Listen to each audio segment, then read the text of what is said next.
Oi, gente, tudo bem com vocês? Depois de muito tempo, eu estou de volta. Vou começar essa série de vídeos de resolução do Enem. Vou começar a resolver as questões do Enem, principalmente de linguagens, mas também vou fazer algumas questões de história e de filosofia da prova de ciências humanas. Bom, eu vou usar como referência a prova azul, tá? Então, a sequência das questões que eu vou resolver com vocês vai seguir a sequência da prova azul, tá bom? Vamos começar com a questão 6, que é o tópico do vídeo de hoje. Vamos resolver a questão 7, eu falei errado, não era a questão 6. Tá aqui, eu ia voltar, mas tá as questões de espanhol e inglês, porque sou meio lerda, mas enfim, é a prova azul, beleza? Então, a primeira coisa que nós vamos fazer, toda questão do Enem, leia o enunciado, economizar o seu tempo, bebê. Por quê? Nós temos várias questões, muitos textos, e quando você lê a pergunta primeiro, o enunciado, você já lê o texto procurando a resposta, já sabendo o que de fato você tem que responder, procurar nas alternativas. Então, a sua leitura vai ser mais específica, tá? Primeira coisa, os dois textos abordam a temática de animais de rua. Beleza. Porém, em relação ao texto 1, o texto 2. Então, o que está pedindo? Para a gente analisar o texto 2 e analisar de que forma que ele está dialogando, está conversando, está criticando, está elogiando, enfim, o texto 1. Então, nós vamos entender o que o texto 1 está dizendo. Só que o foco é entender a postura do texto 2 perante o texto 1, tá? Então, é essa pergunta. Vamos ver o texto 1. Ei, me leve para a sua casa. 14ª feira de adoção de cães e gatos. Adote um animal de rua. Documentos obrigatórios para adoção. Carteira de identidade, CPF, comprovante de residência. E muito amor. Então, é uma campanha que está incentivando a adoção de animais de rua. Beleza. Como que o texto 2 se comporta em relação a esse texto? Ele vai se contrapor? Ele vai fazer também uma propaganda da adoção de animais? O que é que o texto 2 vai dialogar com o texto 1? Nas ruas, na cidade, no parque. Ninguém nunca prendeu o delegado. O vai e vem de rua em rua e sua longa vida são relembrados e recontados. Exemplo de sobrevivência, liderança, inteligência canina. Desde pequenininho, seu focinho negro e seus olhos delineados desenharam um mapa mental olfativo visual de lavras. Corria de quem precisava correr e se aproximava de quem não lhe faria mal. Distinguia este daquele.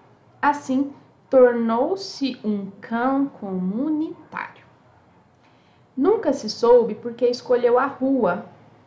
Talvez lhe tenham feito mal dentro de 4 paredes. Idoso, teve câncer e desapareceu. O querido foi procurado pela cidade inteira por 2 protetoras, mas nunca encontrado. Então, o texto 2 está se contrapondo ao texto 1. Por quê? Porque o texto 1 está falando para adotar animais de rua.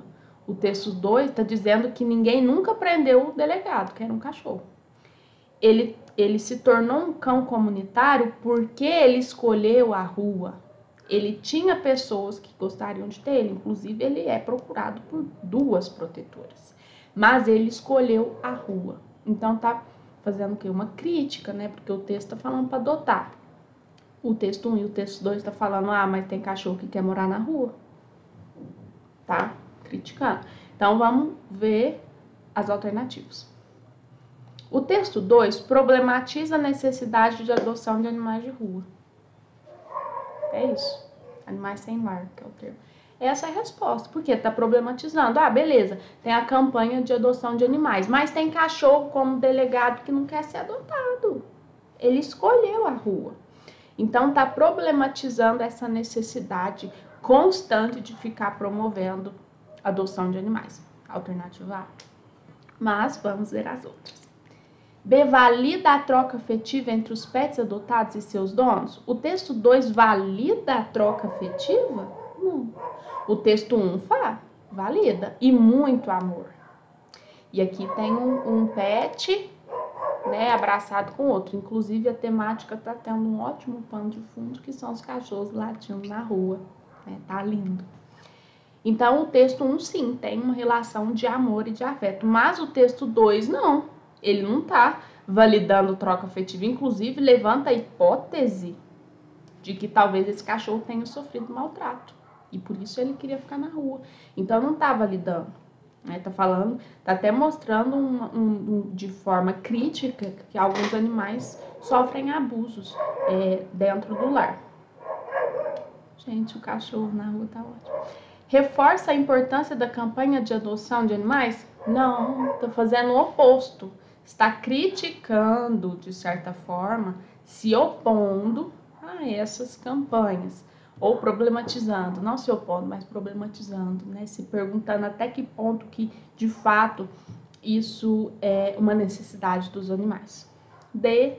Exalta a natureza amigável de cães e de gatos. Olha, o texto 1 até coloca o cachorrinho abraçado com o gato, mas a pergunta não é o texto 1. É essencial saber ter entendido o enunciado, porque se você não entendeu o que está perguntando do texto 2, você vai marcar a letra D. Por quê? Porque o cachorrinho está abraçado com o gato e a imagem chama atenção, mas a pergunta não é sobre o texto 1, é sobre o texto 2. Por isso que você já lê o enunciado, sabe que está perguntando e volta no texto, porque deve ter gente que marcou a alternativa D. Se você marcou a alternativa D, deixa aqui nos comentários, porque eu entendo por que você marcou. E promove a campanha de adoção de animais. Bom, eu acho que o INEP estava sem criatividade, porque a alternativa C é praticamente a mesma da alternativa E. Errado também, não está promovendo campanha, não está falando que o delegado quer ser adotado, ligue para tal número, está falando que o delegado escolheu a rua, enfim. Outra, também aqui, se você não percebesse que era em relação ao texto 2, você também marcava E. Porque sim, o texto 1 reforça a campanha de adoção de animais. Então, assim, o ponto é central.